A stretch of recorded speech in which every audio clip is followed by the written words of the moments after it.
ನಮಸ್ಕಾರ ಸ್ನೇಹಿತರೆ. ವಯಸ್ಸು 60 ದಾಟಿದ ನಂತರ ನಮ್ಮ ದೇಹ ಮೊದಲಿನಂತಿರುವುದಿಲ್ಲ. ಯೌವನದಲ್ಲಿ ನಾವು ಏನು ತಿಂದರೂ ಜೀರ್ಣವಾಗುತ್ತಿತ್ತು. ಆದರೆ ವಯಸ್ಸು ಹೆಚ್ಚಾದಂತೆ ದೇಹದ ಶಕ್ತಿ ನಿಧಾನವಾಗಿ ಕಡಿಮೆಯಾಗುತ್ತದೆ. ಜೀರ್ಣಕ್ರಿಯೆ ದುರ್ಬಲವಾಗುತ್ತದೆ. ರೋಗ ನಿರೋಧಕ ಶಕ್ತಿ ಕಡಿಮೆಯಾಗುತ್ತದೆ. ಸಕ್ಕರೆ ಕಾಯಿಲೆ, ರಕ್ತದ ಒತ್ತಡ, ಹೃದಯದ ಸಮಸ್ಯೆಗಳು ಮತ್ತು ಕೀಲು ನೋವಿನಂತಹ ಅನೇಕ ಆರೋಗ್ಯ ಸಮಸ್ಯೆಗಳು ನಿಧಾನವಾಗಿ ಕಾಣಿಸಿಕೊಳ್ಳಲು ಆರಂಭಿಸುತ್ತವೆ. ಆದರೆ ಸ್ನೇಹಿತರೆ, ಅನೇಕ ಜನರಿಗೆ ಗೊತ್ತಿಲ್ಲದ ಒಂದು ಸತ್ಯ ಇದೆ. ನಾವು ಪ್ರತಿದಿನ ಆರೋಗ್ಯಕರ ಎಂದು ಭಾವಿಸಿ ತಿನ್ನುವ ಕೆಲವು ಆಹಾರಗಳು ಮತ್ತು ತರಕಾರಿಗಳು 60 ವರ್ಷದ ನಂತರ ದೇಹಕ್ಕೆ ಒಳ್ಳೆಯದಕ್ಕಿಂತ ಹೆಚ್ಚು ಹಾನಿ ಮಾಡಬಹುದು. ಅದರ ಅರ್ಥ ಆ ತರಕಾರಿಗಳು ವಿಷಕಾರಿ ಎಂದಲ್ಲ, ಆದರೆ ಕೆಲವು ಆರೋಗ್ಯ ಸಮಸ್ಯೆಗಳಿರುವ ಹಿರಿಯರಲ್ಲಿ ಅವುಗಳನ್ನು ಅತಿಯಾಗಿ ಅಥವಾ ತಪ್ಪಾದ ರೀತಿಯಲ್ಲಿ ಸೇವಿಸಿದರೆ ತೊಂದರೆ ಉಂಟಾಗಬಹುದು.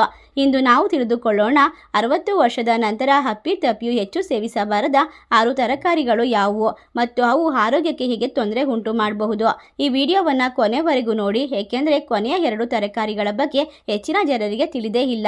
ವಿಡಿಯೋವನ್ನು ಶುರು ಮಾಡೋದಕ್ಕೂ ಮುನ್ನ ನೀವಿನ್ನು ನಮ್ಮ ಚಾನಲ್ಗೆ ಸಬ್ಸ್ಕ್ರೈಬ್ ಮಾಡಿಲ್ಲ ಅಂದರೆ ಈಗಲೇ ಸಬ್ಸ್ಕ್ರೈಬ್ ಮಾಡಿ, ಪಕ್ಕದಲ್ಲಿ ಇರುವಂಥ ಬೆಲ್ ಐಕನ್ನ ಪ್ರೆಸ್ ಮಾಡಿ. ಸ್ನೇಹಿತರೆ, ಆಲೂಗೆಡ್ಡೆ ಭಾರತದಲ್ಲಿ ಅತ್ಯಂತ ಜನಪ್ರಿಯ ತರಕಾರಿಗಳಲ್ಲಿ ಒಂದು. ಬಹುತೇಕ ಪ್ರತಿಯೊಂದು ಮನೆಯಲ್ಲಿ ವಾರಕ್ಕೆ ಹಲವು ಬಾರಿ ಬಳಸಲಾಗುತ್ತದೆ.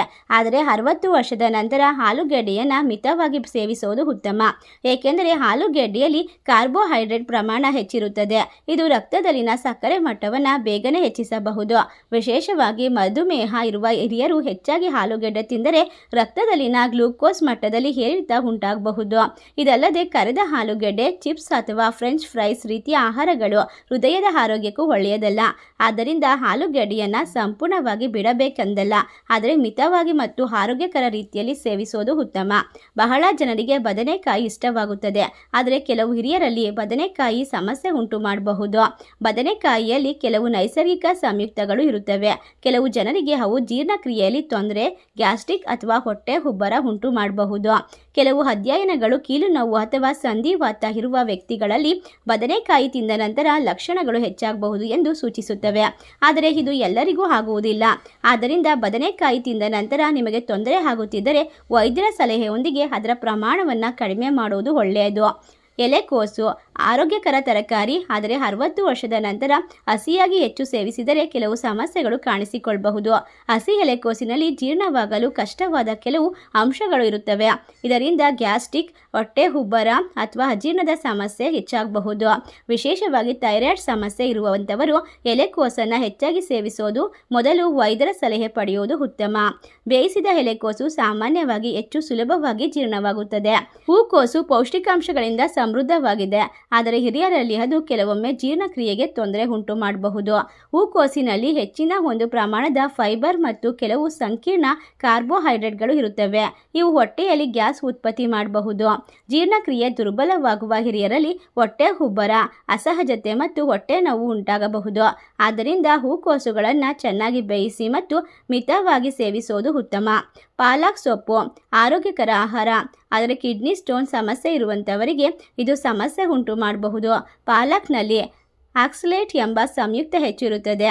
ಕೆಲವು ಜನರಿಗೆ ಇದು ಮೂತ್ರಪಿಂಡದ ಕಲ್ಲುಗಳ ಅಪಾಯವನ್ನು ಹೆಚ್ಚಿಸಬಹುದು. 60 ವರ್ಷದ ನಂತರ ಕಿಡ್ನಿಯ ಆರೋಗ್ಯವನ್ನು ವಿಶೇಷವಾಗಿ ಕಾಪಾಡಿಕೊಳ್ಳೋದು ಮುಖ್ಯ. ಆದ್ದರಿಂದ ಕಿಡ್ನಿ ಸ್ಟೋನ್ ಇತಿಹಾಸ ಇರುವಂಥವರು ಪಾಲಕ್ ಸೇವನೆಯ ಬಗ್ಗೆ ವೈದ್ಯರ ಸಲಹೆ ಪಡೆಯುವುದು ಉತ್ತಮ.